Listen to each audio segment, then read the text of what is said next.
السلام علیکم ورحمۃ اللہ وبرکاتہ۔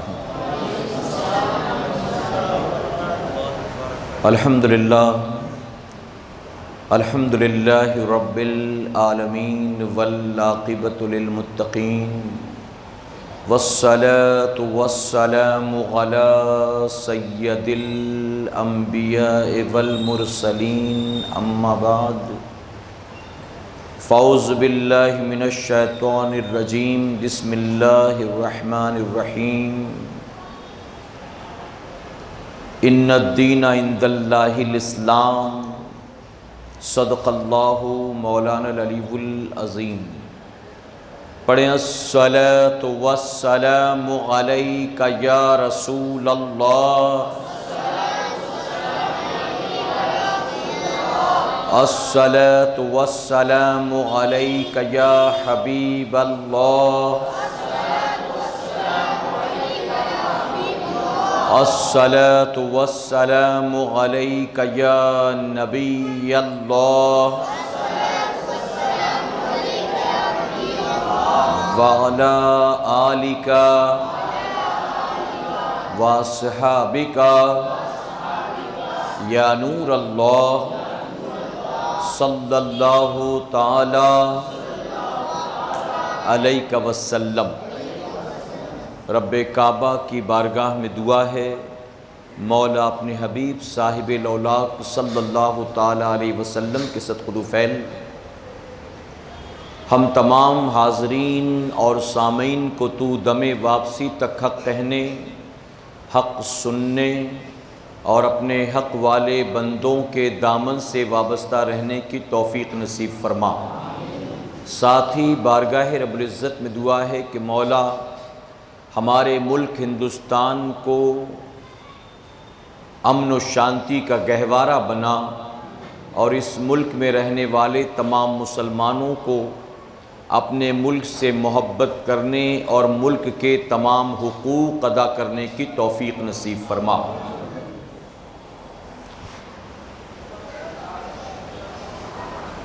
کوئی گل باقی رہے گا نہ چمن رہ جائے گا، کوئی گل باقی رہے گا نہ چمن رہ جائے گا، پر رسول اللہ کا دین حسن رہ جائے گا۔ میرے پیارے آقا علیہ الصلاۃ والتسلیم کے پیارے دیوانوں، سنی دعوت اسلامی کے آج کے ہفتہ واری اجتماع میں آپ نے سنا کہ ہمارا موضوع ہے ہندوستان اور مسلمان۔ یوم آزادی کو پیش نظر رکھتے ہوئے ہم نے اس موضوع کو منتخب کیا تاکہ ہم اور آپ یہ سمجھ سکیں کہ اس ملک سے ہمارا اور آپ کا رشتہ کتنا پرانا ہے۔ ایک بات اچھی طرح سے ذہن میں محفوظ کر لیں کہ ہندوستانی مسلمان کو اپنے وطن عزیز ہندوستان پر وہی حق حاصل ہے جو اس ملک میں رہنے والے تمام دوسرے مذاہب کے ماننے والوں کو حاصل ہے۔ ہندوستانی مسلمان نہ یہاں کرایہ دار ہے نہ ریفیوجی ہے، بلکہ یہ اس کا ملک ہے، یہ اس کا وطن ہے، اور وہ اپنے ملک کا 100% ایسے ہی حقدار ہے جیسا کہ دوسرے مذاہب کے ماننے والے اس ملک پر اپنا حق رکھتے ہیں۔ اس کی وجہ یہ ہے کہ شروع سے لے کر اب تک جہاں غیروں نے اس ملک کی خاطر قربانیاں دی ہیں، مسلمانوں نے کوئی کم قربانی نہیں دی ہے۔ اگر میں کہوں تو غلط نہیں ہوگا، اگر اس ملک میں مسلمان نہ ہوتے تو شاید آج بھی یہ ملک انگریزوں کا غلام ہوتا۔ اگر انگریزوں سے اس ملک کو آزادی ملی ہے تو اس میں مسلمانوں کا بہت بڑا ہاتھ اور مسلمانوں کا بہت بڑا رول ہے۔ میرے پیارے آقا علیہ الصلاۃ والتسلیم کے پیارے دیوانوں، آپ نے اگر میرا پچھلا بیان سنا ہو جس کا موضوع تھا وطن کی محبت، تو میں نے اس تقریر میں یہ بات واضح کی تھی کہ ہم مسلمانوں کا اس ملک سے کتنا پرانا رشتہ ہے۔ آپ اندازہ لگائیں کہ ہمارے باپ حضرت آدم علیہ السلام جب جنت سے زمین پر اتارے گئے تو اللہ تبارک تعالیٰ نے ان کو دنیا کی کسی اور خطے، دنیا کی کسی اور زمین پر نہیں بھیجا، بلکہ رب تبارک تعالیٰ نے اپنے نائب کو اور اپنے پہلے نبی کو اگر بھیجا ہے تو ہندوستان کی سرزمین پر بھیجا ہے۔ اس وقت یہ ہندوستان اتنا چھوٹا سا نہیں تھا، ہماری سرحدیں کشمیر سے کنیا کماری تک نہیں تھی، بلکہ شری لنکا سے لے کر برما تک، بھوٹان، نیپال، بنگلہ دیش، پاکستان، یہاں تک ہماری سرحدیں تھی۔ یہ ملک بڑا وسیع تھا۔ اس وقت آدم علیہ السلام روئے زمین پر آئے تو اللہ رب العزت نے آپ کو سرندیپ کی پہاڑی پر اتارا تھا۔ وہ سرندیپ کی پہاڑیاں اس وقت ہندوستان کی سرحدوں میں تھیں، آج وہ شری لنکا کے حصے میں آتی ہیں۔ تو ہمارا رشتہ کوئی نیا نویلا نہیں ہے، آرین بعد میں آئے ہیں، ہمارے باپ آدم علیہ السلام ان سے پہلے آئے ہیں۔ میرے پیارے آقا کے پیارے دیوانوں، بہرحال وہ ساری چیزیں دہرانے کا میرے پاس وقت نہیں ہے، میں آپ کو اس سے آگے لے چلتا ہوں۔ فرمایا گیا کہ سیدنا عمر فاروق اعظم رضی اللہ تعالیٰ کے دور خلافت میں صحابہ اکرام کے تجارتی قافلوں نے ہندوستان آنا شروع کر دیا تھا۔ کوئی تجارتی قافلہ کیرل کے ساحل پر اترتا، کوئی تجارتی قافلہ ملبار کے ساحل پر اترتا، کوئی تجارتی قافلہ جو ہے وہ کراچی کے ساحل پر اترتا۔ تو اس طرح سے صحابہ کے آنے کا سلسلہ شروع ہوا، اور فرمایا گیا سیدنا عمر فاروق اعظم رضی اللہ عنہ کے دور خلافت سے لے کر سیدنا امیر معاویہ رضی اللہ عنہ کے دور خلافت تک تاریخ میں آتا ہے تقریباً 27 صحابہ اکرام ہندوستان کی سرزمین پر تشریف لائے ہیں، اور ان 27 صحابہ اکرام میں تقریباً 14 صحابہ اکرام وہ ہیں جن کی مزارات کیرل کی سرزمین پر آج بھی موجود ہیں، جس میں سے کچھ مزارات ایسی ہیں جس کی فقیر نے خود زیارت کی ہے اور وہاں جا کر فاتحہ بھی پڑھائے اور دعائیں بھی کی الحمدللہ۔ آپ نے سنا ہوگا حضرت مالک بن دینار رضی اللہ عنہ کیرل کی سرزمین پر آرام کر رہے ہیں۔ اسی طرح حضرت تمیم انصاری کی مزار جو ہے وہ چنئی کے اندر موجود ہے۔ تو تقریباً 14 صحابہ اکرام کی مزارات کیرل میں ملتی ہیں، اور ان کے علاوہ باقی جو 13 صحابہ اکرام ہیں ان کی قبریں کہاں پر ہیں اس کے حوالے سے صحیح تاریخ نہیں ملتی۔ میرے پیارے آقا علیہ الصلوۃ والتسلیم کے پیارے دیوانوں، آج کے اجتماع میں گویا آپ کو تاریخ پڑھا رہا ہوں، کوئی جذباتی تقریر نہیں ہوگی بلکہ اپنی تاریخ آپ کے سامنے بیان کروں گا۔ یہ وہ تاریخ نہیں ہے جو جواہر لال نہرو نے ڈسکوری آف انڈیا کی شکل میں لکھا، یہ وہ تاریخ نہیں ہے جو جاتے جاتے ہندوستان کو چھوڑتے چھوڑتے انگریز لکھ کر گیا تاکہ ہندوؤں اور مسلمانوں کے درمیان ہمارے جانے کے بعد بھی اتحاد نہ ہو، یا آپس میں لڑتے رہیں، یعنی پھوٹ ڈالنے والی تاریخ جو انہوں نے لکھی، یا وہ تاریخ جو ہندو راشٹر بنانے والے لوگوں نے لکھا، میں وہ تاریخ بیان نہیں کرتا۔ وہ تاریخ جو آج اسکول اور کالج کے سلیبس میں پڑھائی جاتی ہے، میں وہ تاریخ بیان نہیں کرتا، بلکہ میں وہ تاریخ آپ کے سامنے رکھوں گا جو دیانت داروں نے لکھا ہے، جو حق پسندوں نے لکھا ہے، اور وہ تاریخ جس کو ہندوستان میں مٹانے کی کوشش کی گئی ہے، آج اسی تاریخ کو میں آپ کے سامنے لا کر پیش کرنے کی کوشش کروں گا انشاءاللہ۔ تو صحابہ اکرام کے تجارتی قافلوں کا سلسلہ آپ نے سنا۔ جب صحابہ اکرام ہندوستان آئے تو انہوں نے دیکھا کہ کوئی درختوں کے سامنے سر جھکا رہا ہے، کوئی پتھروں کے سامنے سر جھکا رہا ہے، کسی نے پہاڑ کو خدا بنا رکھا ہے،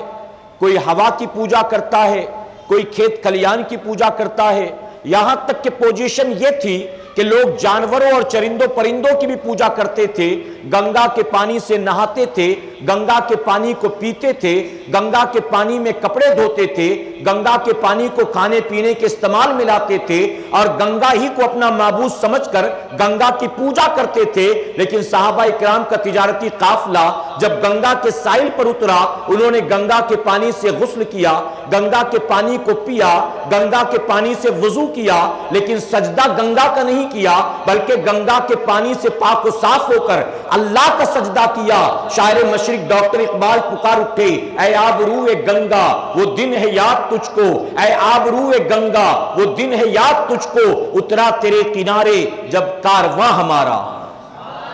ہمارے کارواں اسی وقت سے ہند کی سرزمین پر آنے شروع ہو گئے تھے۔ گویا اس زمین نے اللہ کے نبی آدم علیہ السلام کے قدموں کا بوسہ لیا ہے۔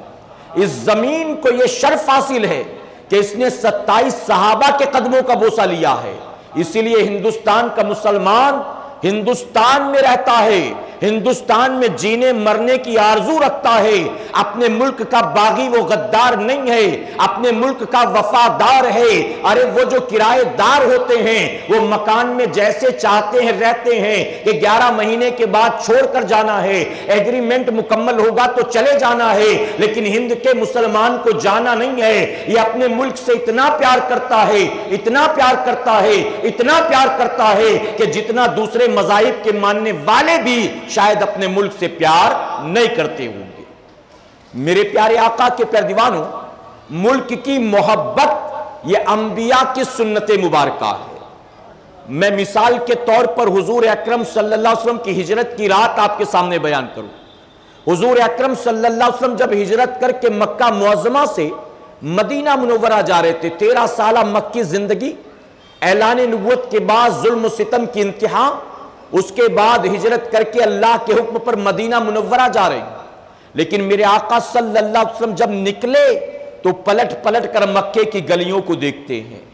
پہاڑوں کو دیکھتے ہیں، در و دیوار کو دیکھتے ہیں، خانہ کعبہ کو دیکھتے ہیں، اور آقا فرماتے ہیں مکہ تو مجھے بہت پیارا ہے، میں تجھے ہرگز چھوڑ کر نہ جاتا اگر میری قوم مجھے نہ نکالتی۔ آقا کے یہ جملے بتا رہی ہیں اللہ کے حکم پر میرے نبی اگرچہ ہجرت کر کے مکے سے مدینے جا رہی ہیں لیکن اپنے وطن سے میرے آقا بہت محبت کرتے تھے، تو جو مکے میں پیدا ہوئے وہ مکے سے پیار کریں کہ نبی کی سنت ہے، جو مدینے میں پیدا ہوئے وہ مدینے سے پیار کریں کہ نبی کی سنت ہے، جو پاکستان میں پیدا ہوئے وہ پاکستان سے محبت کریں کہ نبی کی سنت ہے۔ ہم اپنے وطن سے اس لیے محبت کرتے ہیں، ہم ہندوستان میں پیدا ہوئے، ہمیں ہند پیارا ہے کیونکہ اپنے وطن سے محبت کرنا یہ انبیاء کی سنت مبارکہ ہے۔ فرمایا گیا صحابہ اکرام کے تجارتی قافلے آتے جاتے رہے، یہاں کے ہندوؤں نے کاروبار کیا، کاروبار کے معاملات بالکل صاف و شفاف، ان کا اخلاق، ان کا کردار، ان کے معاملات، ان کے زندگی کے شب و روز، ان کے کھانے پینے کا انداز، ان کے اٹھنے بیٹھنے چلنے پھرنے کا طور طریقہ، ان کے گفتگو کرنے کا سلیقہ، یہ ساری چیزیں دیکھ کر لوگ اسلام سے قریب ہونے لگے، لوگوں کے دل میں اسلام کی محبت پیدا ہونے لگی۔ اور تاریخ میں آتا ہے کہ اسی دور میں بہت سے ایسے لوگ تھے جو دھیرے دھیرے متاثر ہو کر صحابہ کے اخلاق و کردار کو دیکھ کر اسلام کے دامن سے وابستہ ہو چکے تھے۔ اسی وقت کی بات ہے، پھر فرمایا گیا وہ دور آیا جب حضرت محمد بن قاسم ہندوستان تشریف لائے، اور جانتے یہ کب آئے؟ صحابہ اکرام کے بعد سب سے پہلے ہند کی سرزمین پر آنے والے ہیں تو وہ محمد بن قاسم ہیں۔ کب آئے؟ فرمایا گیا چھوٹے موٹے راجہ مہاراجہ پورے ہندوستان میں پھیلے ہوئے تھے، ہند اور سندھ کا علاقہ بھرا ہوا تھا چھوٹے موٹے راجہ مہاراجہ سے، اور یہ وہ دور تھا جب ان راجہ مہاراجاؤں کی من مرضی چلتی تھی، ان کی حکومت چلتی، ان کی توتی بولتی، اور ان کے اپوزیشن میں کوئی نہیں ہوتا تھا۔ آج بھی پارلیمنٹ میں دیکھیں ایک پارٹی جو کرسی پر ہے، اقتدار میں ہے، اس کے اپوزیشن میں کوئی نہ کوئی تو ہوتا ہے، لیکن یہاں اس وقت کا حال یہ تھا کہ جو راجہ ہوتا وہی سروے سروا، وہی سب کچھ ہوتا تھا، اس کا حکم آخر، اس کے مقابلے میں کوئی زبان دراز کرنے کی جرت نہیں کرتا تھا۔ تو کیا ہوا؟ ان راجہ مہاراجاؤں نے اپنی ہی رعایا پر ظلم و زیادتی کرنی شروع کر دی، عدل و انصاف کا جنازہ نکل گیا تھا، ایکتا مانوتا انسانیت کی کوئی بات نہیں کرتا تھا، بلکہ ان کی مرضی چلتی تھی، شراب عام تھی، جوئے میں عورتوں کو خریدا بیچا لوٹا جاتا تھا، یہاں تک کہ ایک عورت اگر نئی نویلی دلہن بن کر آئے اور رات یا صبح ہوتے ہوتے شوہر مر جائے تو اس زندہ ایک رات کی دلہن کو اپنے پتی کی چتا پر بٹھا کر ستی کر دیا جاتا تھا، نہ جانے کیا کچھ ہو رہا تھا۔ فرمایا گیا جب تجارتی قافلے ہندوستان آنے جانے شروع ہوئے تو ہندوستان کی ایک بہن نے، ہندوستان کی ایک بیٹی نے ایک خط لکھا، اپنی چند چوڑیاں خط کے ساتھ روانہ کی اور یہ خط کس کے نام لکھا تھا؟ اس وقت کے گورنر جو مسلمانوں کا گورنر تھا، حجاج بن یوسف جس کا نام تھا، تاریخ میں اگر اس کے حوالے سے آپ پڑھیں تو اس کو یزید کے ساتھ لا کر کھڑا کیا جاتا ہے۔ اس کی وجہ کہ یہ اگرچہ تھا مسلمان لیکن بڑا ظالم حکمراں گزرا ہے، اس نے نہ جانے کتنے لوگوں کو قتل کروایا ہے، اپنے اقتدار و حکومت کے چکر میں تقریباً 1,20,000 لوگوں کو زمین پر لٹا کر اس نے چاقو سے ان کی گردنیں کٹوائی ہیں۔ اتنا بڑا ظالم و جابر بادشاہ تھا۔ جب ہندوستان مسلمانوں کا تجارتی قافلہ آنے جانے لگا، ایک ہندو بہن نے حجاج بن یوسف کے نام پر خط لکھا اور خط لکھ کر کہا کہ ہم نے مسلمانوں کا اخلاق دیکھا ہے، ان کا عدل و انصاف دیکھا ہے، ہم نے ان کے کردار و معاملات کو دیکھا ہے، میں تمہیں دعوت دیتی ہوں، ہند میں ہم پر بڑا ظلم ہو رہا ہے، ہماری آبروئیں روزانہ بازاروں میں نیلام ہوتی ہیں، ہماری بیٹیوں کو جبرن دربار میں اٹھا کر لے جایا جاتا ہے، ان کو بھرے چوراہے پر لوٹا جاتا ہے، ہم کوئی بھی اس کے خلاف آواز نہیں اٹھا سکتے ہیں، ہمیں کہیں امید کی کرن نظر نہیں آتی سوائے مسلمانوں کے، ہماری مدد کریں۔ ایک بہن مدد کے لیے پکارتی ہے۔ فرمایا گیا جب تجارتی قافلہ لوٹا، حجاج بن یوسف کے سامنے وہ خط رکھا گیا، اگرچہ ظالم و جابر بادشاہ تھا لیکن اس کے باوجود جب وہ پڑھتا ہے اسی وقت اس نے عہد کیا، ایک بہن نے مجھے مدد کے لیے بلایا ہے، جب تک اس کی مدد نہیں ہو جاتی ہے اس وقت تک نہ بستر پر سوؤں گا نہ اپنی بیوی کی قربت اختیار کروں گا۔ کچھ قسمیں اس نے کھا لی۔ اس کے بعد فرمایا گیا اس نے محمد بن قاسم کو جو 17 سال کے جوان تھے، آپ کے رشتے کے اعتبار سے بھتیجے لگتے تھے، ساتھ ہی داماد بھی تھے حجاج بن یوسف کے، اس نے روانہ کیا بہت بڑی فوج لے کر۔ سندھ کے راستے سے ہوتے ہوئے حضرت محمد بن قاسم آئے۔ جانتے ہو محمد بن قاسم جب آئے فوج ساتھ اگرچہ آئی تھی لیکن ظلم و زیادتی نہیں کی ہے، آپ نے تلوار کے جوہر نہیں دکھائے ہیں بلکہ اخلاق و کردار کے معاملات سے آگے بڑھتے رہے۔ اور جانتے ہو آپ کے اخلاق و کردار کو دیکھ کر کتابوں میں آتا ہے کہ اس دور کے ہندوستان کے بہت سے چھوٹے موٹے راجہ مہاراجہ تھے، انہوں نے کہا اس سے جنگ کرنے سے بہتر ہے کہ اس کے ماتحت ہو جایا جائے، اس کی حکومت کو تسلیم کر لیا جائے۔ اور فرمایا گیا تقریباً 5 سال تک آپ ہندوستان کی سرزمین پر رہے اور 5 سال تک ہندوستان میں رہ کر آپ نے ظالم و جابر بادشاہوں کے راجہ مہاراجاؤں کے سروں کو کچلا ہے اور ہندوستان پر کافی حد تک جو ہے اسلامی حکومت قائم ہو گئی ہے، اور 5 سال کے اندر ہزاروں کی تعداد میں غیر مسلموں نے اسلام قبول کر لیا ہے۔ اور جانتے اسلام قبول کرنے کا معاملہ بھی کیا تھا؟ تلوار دکھا کر نہیں، احسان جتا کر نہیں، بلکہ فرمایا گیا جب آپ نے مدد کرنی شروع کی، عدل و انصاف کی بات کی، راجہ مہاراجاؤں کو گرفتار کیا، ان سے کہا ظلم و زیادتی بند کرو، توبہ کرو، یا تو باز آ جاؤ یا تو مرنے کے لیے تیار ہو جاؤ، تو ایسی صورت میں پورے ہندوستان میں ایک ہوا پھیلی محمد بن قاسم کی حمایت میں۔ پھر جانتے ہو اس وقت ایک بہت بڑا بت تراش جو تھا، اس نے بڑا لمبا چوڑا بت بنایا محمد بن قاسم کا، جلوس کی شکل میں اس بت کو وہ لے جا رہے تھے کہ کسی مندر میں نصب کیا جائے، جیسے اپنی دیوی دیوتاؤں کی پوجا کرتے ہیں ایسے ہی اس مجاہد کی ہم پوجا کریں گے، ہم اس کی عبادت کریں گے، اس کے سامنے سر جھکائیں گے۔ محمد بن قاسم کو جب پتا چلا، آپ نے اس لشکر کو روکا، جلوس کو روکا، اور روک کر آپ نے فرمایا کہ یہ کیا کر رہے ہو، تم نے یہ مجسمہ کیوں کر تیار کیا؟ تو لوگوں نے کہا ہم جو دیویوں سے امید لگائے بیٹھے تھے، ہم جو دیوتاؤں سے امید لگائے بیٹھے تھے، ہماری ساری امیدیں اب تک تو پوری نہ ہوئی، لیکن اے آنے والے تو نے ہماری ہر حاجت کو پورا کر دیا ہے، تو نے ہمیں امن و امان دیا ہے، تو نے ہمیں عزت کی زندگی دی ہے، تو نے ہمیں سر اٹھانے کر جینے کا حق دیا ہے، اسی لیے ہم چاہتے ہیں ہم آج سے تیری پوجا کریں گے، ہم آج سے تیری عبادت کریں گے۔ محمد بن قاسم نے روکا، نہیں نہیں، میں اس بات کی اجازت نہیں دے سکتا ہوں، اسلام اسی کو ختم کرنے آیا ہے اور میں اس بات کی تمہیں اجازت دو یہ نہیں ہو سکتا ہے۔ آپ منع کر رہے تھے، وہ لوگ ماننے کو تیار نہیں تھے، آپ روک رہے تھے، وہ سننے کو تیار نہیں تھے۔ آخر جانتے محمد بن قاسم نے ان کے سامنے ایک دوسرا راستہ رکھا، آپ نے فرمایا سنو، اگر واقعی تم لوگ مجھ سے متاثر ہو اور تم میری پوجا کرنا چاہتے ہو تو کتنا بہتر ہو کہ تم میرے سامنے سر نہ جھکاؤ، بلکہ جس نے مجھے پیدا کیا ہے، جس نے مجھے اس لائق بنایا ہے، جس نے میرے دل میں تمہاری محبت ڈالی ہے، جس نے مجھ کو یہ طاقت دی ہے، جس نے مجھے یہ عزت دی ہے، جس کا خود میں سجدہ کرتا ہوں، آؤ تم بھی اس کے سامنے سر کو جھکا دو۔ تو لوگوں نے کہا وہ کون ہے؟ آپ نے فرمایا پڑھ لو لا الہ الا اللہ محمد الرسول اللہ۔ تو یہ کہتے ہی لوگوں نے کلمہ نہیں پڑھا، بلکہ اس پر بھی لوگوں نے سوال کیا، اے محمد بن قاسم، اگر ہم یہ کلمہ پڑھ لیں گے تو کیا ہوگا؟ آپ فرماتے ہیں اگر تم یہ کلمہ پڑھ لو گے تو مسلمان بننے کے بعد اسلام تمہیں میری برابری کا حق دے دے گا۔ انہوں نے کہا ہم تو اس مذہب کے ماننے والے ہیں جہاں نہ آنے کا کوئی طریقہ ہے نہ جانے کا کوئی طریقہ ہے۔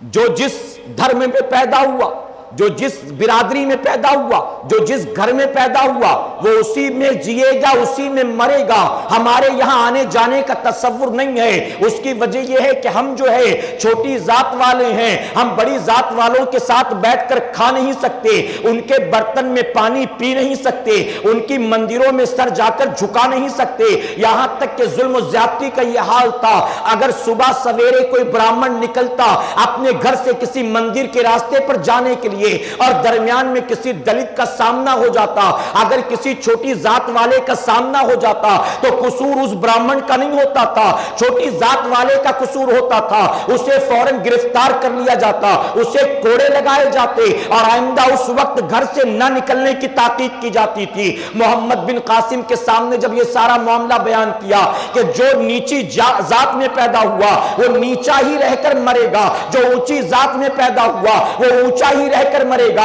اگر ہم مسلمان بن جائیں تو ہم کہاں جائیں گے؟ آپ نے فرمایا کہ وہ اور مذہب ہے جہاں اونچ نیچ کا تصور ہوتا ہے، اگر تم کلمہ پڑھ کر مسلمان بن جاؤ گے، اسلام نے جو حق مجھے دیا ہے وہی مکمل حق جو ہے اللہ تمہیں عطا فرمائے گا۔ فوراً فرمایا گیا، کئی لوگوں نے کلمہ پڑھا۔ بہرحال 5 سال تک آپ ہندوستان کی سرزمین پر رہے۔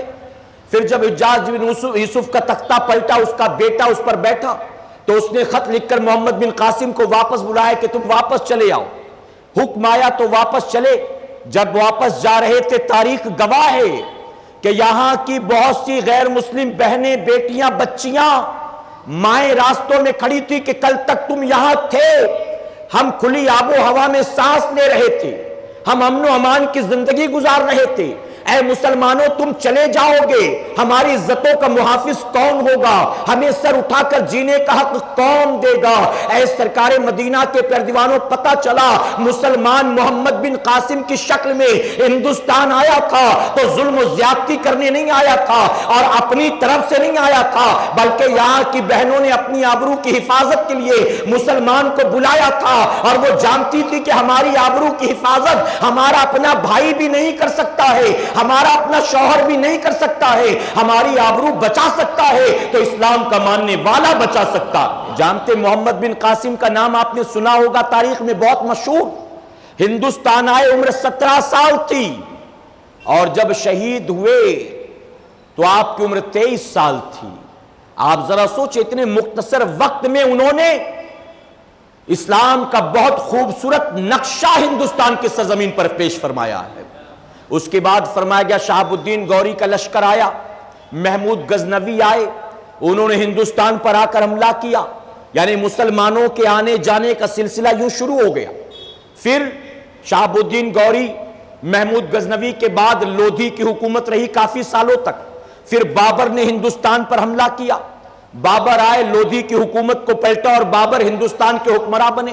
اس وقت پورا ہندوستان آپ کے قبضے میں، بابر کے قبضے میں پورا ہندوستان تھا۔ میرے پیارے آقا علیہ الصلوۃ والتسلیم کے پیروانوں، 4 سال تک بابر نے عدل و انصاف کے ساتھ حکومت کی۔ کوئی نہیں دکھا سکتا کہ کسی مندر کو ڈھایا گیا ہو، جبرن کسی کی آبرو لوٹی گئی ہو، کسی کو اپنے مذہب سے بے دخل کر کے مسلمان بنایا گیا ہو، نہیں۔ 4 سال تک عدل و انصاف کے ساتھ حکومت کی۔ بابر کو اپنا بیٹا ہمایوں بڑا پیارا تھا، لیکن ہمایوں بہت بیمار رہتا تھا، بہت بیمار۔ بابر نے بڑا علاج کیا، کوئی علاج نہ ہوا۔ پھر اس دور کے بڑے بڑے علماء نے مشورہ دیا کہ بابر تم ایک کام کرو، تم اللہ کی بارگاہ میں یہ دعا کرو کہ اللہ میں اپنے وزن کے برابر سونا صدقہ کر رہا ہوں اس نیت سے کہ تو میرے بیٹے ہمایوں کو زندگی دے، اس کی حفاظت کر۔ بابر نے یوں دعا کی، ایک پلڑے پر بابر کو بیٹھایا گیا، دوسرے پلڑے پر سونا رکھا گیا، آپ کے وزن کے برابر سونا صدقہ کیا گیا، لیکن بچے کو آرام نہ ہوا۔ باپ بے انتہا پیار کرنے والا اللہ کی بارگاہ میں رات کی تاریکی میں رو رو کر دعا کی کہ اللہ اگر موت ہی مقدر ہے میرے بیٹے کا تو ایک دکھی باپ تیری بارگاہ میں دعا کرتا ہے کہ اس کی موت میرے نام لکھ دے اور زندگی میرے بیٹے کو عطا کر۔ اب شریعت نے اس کا کیا حکم دیا میں اس پر گفتگو نہیں کرتا، لیکن ایک باپ نے دعا کی، نتیجہ کیا ہوا؟ اللہ نے دکھی باپ کے دل کی دعا کو قبول کیا، دھیرے دھیرے ہمایوں کی صحت اچھی ہونے لگی، بابر بیمار ہونے لگا، 4 سال تک حکومت کر کے بابر دنیا سے رخصت ہوا، ہمایوں کو جو ہے کرسی پر بیٹھایا گیا، پھر ہمایوں کی حکومت ہندوستان پر تقریباً 23 سال تک رہی، عدل و انصاف کا پیکر بن کر حکومت کرتا رہا۔ میرے پیارے آقا علیہ الصلوۃ والتسلیم کے پیارے دیوانوں، پھر ہمایوں کے بعد اکبر کو بادشاہت ملی۔ اکبر جب بادشاہ بنا، اکبر نے جانتے ہو ہندوستان میں تقریباً 50 سال تک حکومت کی ہے۔ اکبر جو ہے دین سے دور تھا، اسی وجہ سے اس نے جو ہے ہندوستان کی سرزمین پر بہت سے مندر تعمیر کیے، بڑے بڑے سادھو و مہنتوں کے وظائف مقرر کیے، اس طرح سے حکومت کرتا رہا اور سیکولرزم قائم کرنے کے لیے اس نے ایک راجپوت عورت سے شادی کی جسے تاریخ میں جودھا بائی کہتے ہیں۔ اور میرے پیارے آقا کے پیروانوں، اس وقت کے کچھ بکاؤ مولوی ایسے تھے جنہوں نے اکبر کے ذہن میں یہ بات اتار دی، اسلام صرف 1000 سال کے لیے آیا تھا، 1000 سال ختم ہونے کے قریب ہے، اب اسلام بھی ختم ہو جائے گا، اسلام ختم ہو اس سے پہلے ہمیں کسی نئے راستے اور طریقے کو اپنانا ہوگا۔ اس وقت جب ان لوگوں کی باتوں کو سنا تو اکبر نے ایک نئے دین کا اعلان کر دیا، اس دین کا نام دین الہی تھا، اور دین الہی میں اس کا جانتے ہو کانسیپٹ کیا تھا، نظریہ کیا تھا؟ وہ یہ تھا کہ آج کے بعد کوئی ہندو ہندو نہیں رہے گا، کوئی مسلمان مسلمان نہیں رہے گا، آپس میں خلط ملط کی اجازت دیتا ہو، مسلمان ہندو سے شادی کرے کوئی شرعی ممانعت نہیں ہے، ہندو لڑکا مسلمان لڑکی سے شادی کرے کوئی ممانعت نہیں ہے۔ اسی طرح سے شراب کو عام کر دیا گیا تھا، ہر طرف مجرے کی محفلیں سجا کرتی تھی اور نہ جانے کیا کچھ عام تھا۔ میرے پیارے آقا علیہ الصلوۃ والتسلیم کے پیارے دیوانوں، اس نے یہاں تک کہا میں اسلام کو چھوڑتا ہوں، انسانیت کو قبول کرتا ہوں،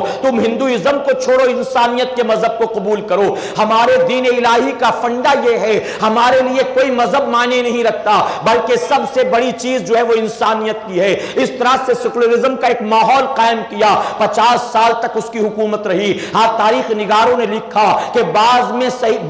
صحیح علماء اس سے ملے، انہوں نے اس کو غلطی کا احساس کروایا، اس نے رجوع کیا، اس نے توبہ کی اور کلمہ پڑھ کر وہ دنیا سے رخصت ہوا۔ اسی لیے اس کو کافر کا فتویٰ نہیں دیا جائے گا، کیونکہ بعض لوگ لکھتے ہیں خاتمہ ایمان پر ہوا۔ بہرکیف اکبر کے بعد جہانگیر تخت پر بیٹھا، جہانگیر کے بعد شاہ جہاں کا دور آیا، شاہ جہاں کے بعد اورنگزیب رحمۃ اللہ علیہ کا دور آیا۔ میرے پیارے آقا کے پیارے دیوانوں، شاہ جہاں کا معاملہ بھی دین سے دوری کا تھا۔ لوگ کہتے اورنگزیب نے اپنے باپ شاہ جہاں کو قید کیا، اپنے بھائی کو جو ہے حاکم نہیں بننے دیا، بادشاہ نہیں بننے دیا، بلکہ اپنے بھائی کو قید کر کے خود کرسی پر بیٹھ گئے۔ تو جانتے اس کی وجہ یہ تھی کہ باپ کا دین کی طرف رجحان نہیں تھا اور بھائی کا رجحان بھی دوسرے مذاہب کی طرف تھا۔ آپ جانتے تھے کہ اگر ان کے ساتھ یہ سلوک نہ کیا گیا تو یہ نہ جانے دین کا کیا معاملہ کریں گے۔ میرے پیارے آقا کے پیروانوں، اور اورنگزیب رحمۃ اللہ تعالی نے اگر شاہ جہاں کو اور اپنے بھائی کو قید نہ کیا ہوتا، جبرن کرسی پر نہ بیٹھے ہوتے، آج ہندوستان کا نقشہ جدا ہوتا۔ اورنگزیب رحمۃ اللہ تعالی نے قید تو کیا، ظلم و زیادتی نہیں کی ہے، انہیں مارا پیٹا نہیں ہے، بلکہ صرف قید کیا تاکہ کرسی سے ہٹا کر میں کرسی پر بیٹھ جاؤں اور میں پھر حکومت ہندوستان پر ایسے قائم کروں گا کہ جس طرح حکومت کرنے کا حکم اللہ اور اس کے رسول صلی اللہ علیہ وسلم نے عطا فرمایا ہے۔ اورنگزیب رحمۃ اللہ علیہ آج تاریخ میں اگر آپ پڑھیں، جو تاریخ اسکول کے سلیبس میں شامل ہے یا جو تاریخ انگریز جاتے جاتے لکھ کر گیا ہے، اس میں اکبر کو تو دی گریٹ کہا جاتا ہے، اورنگزیب رحمۃ اللہ علیہ کو ظالم و جابر کہا جاتا ہے، جبکہ حق تو یہ ہے کہ جو ہندوستان میں لقب و منصب و مقام اکبر کو دیا گیا ہے، وہ صحیح معنوں میں اورنگزیب رحمۃ اللہ علیہ کو ملنا چاہیے تھا۔ اس کی وجہ کہ اکبر نے سیکولرزم کا نظام قائم کیا تھا، اورنگزیب رحمۃ اللہ علیہ نے اسلامی حکومت کو نافذ کیا تھا، کسی پر ظلم و زیادتی نہیں تھی، عدل و انصاف کا ماحول تھا،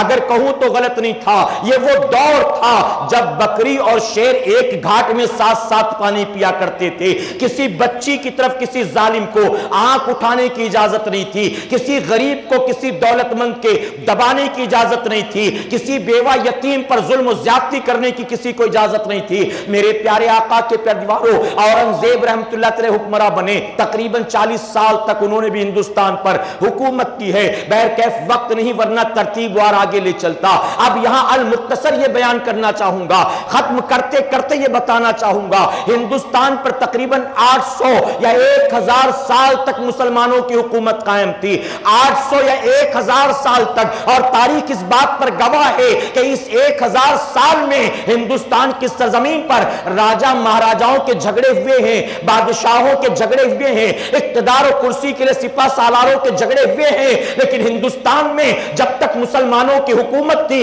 کہیں کوئی دنگا نہیں ہوا ہے، کہیں کوئی فساد نہیں ہوا ہے، کہیں کوئی رائٹس نہیں ہوئے ہیں۔ اس کی وجہ یہ تھی کہ مسلمانوں نے ہر ایک کے ساتھ عدل و انصاف کا معاملہ کیا تھا، سب کو برابری کا حق دیا تھا۔ اگر اورنگزیب رحمۃ اللہ علیہ کی بات کی جائے، آپ نے جہاں ہندوستان میں مساجد تعمیر کروائی ہے، آپ نے مدرسوں کی بنیاد رکھی ہے، وہیں پر آپ نے بہت سارے مندروں کو اپنے مال سے فنڈ کیا ہے، آپ نے مالی مدد کی ہے، آپ نے اس دور کے بڑے بڑے بہت سے پنڈتوں کے وظائف مقرر کیے تھے، وہ مندر جو اپنا خرچہ اٹھا سکتے تھے وہ اپنے خرچے سے اپنی مندر کو چلاتے تھے، اور جو خرچہ نہیں اٹھا سکتے تھے اورنگزیب رحمۃ اللہ علیہ ان کی مالی مدد بھی کرتے تھے۔ اور جانتے ہو ایسا فقیر صفت بادشاہ تھا، ایسا اللہ کا ولی کامل تھا، وقت کے بادشاہ ہندوستان کی سرزمین پر آپ کی توتی بولتی ہے، آپ کا پرچم لہراتا ہے، آپ کا نام سن کر باطل کی روح کانپتی ہے، لیکن جانتے ہو اس کے باوجود فرمایا گیا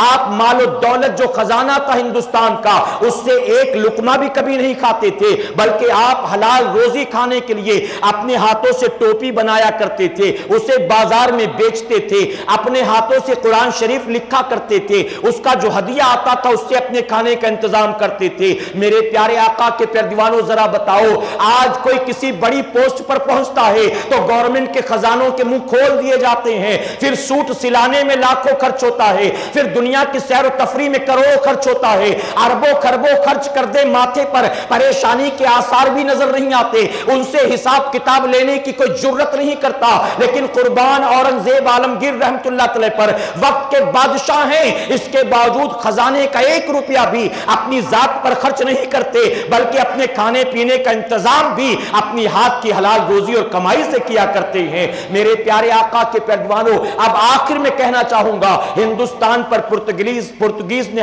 حملہ کیا، ہندوستان پر فرانسیسیوں نے حملہ کیا، ہندوستان پر انگریزوں نے حملہ کیا، جتنے بھی حاکم آئے، جتنے بھی حکمراں آئے، ان کے تخت کو پلٹنے کے لیے ہندوستانیوں نے جد و جہد کیا ہے، لیکن کوئی بتا نہیں سکتا 1000 سال تک تقریباً ہندوستان میں مسلمانوں کی حکومت تھی، اور کہیں سے کوئی آواز بلند ہوئی ہو ان کا تختہ پلٹنا ہے، ان کو ہندوستان سے باہر نکالنا ہے، نہیں بلکہ سارے کے سارے خوش تھے، اطمینان و سکون کے ماحول میں کھلی آب و ہوا میں سانس لے رہے تھے، مزے کی زندگی جی رہے تھے، اور وہ یہ خود گویا کہہ رہے تھے اس سے پہلے جو راجہ مہاراجہ گزرے ہیں ہمیں اتنے سکون سے زندگی گزارنے کا موقع نہ ملا ہے، سر اٹھا کر جینے کا حق ہمیں دیا ہے تو ان مسلمان بادشاہوں نے ہمیں دیا ہے۔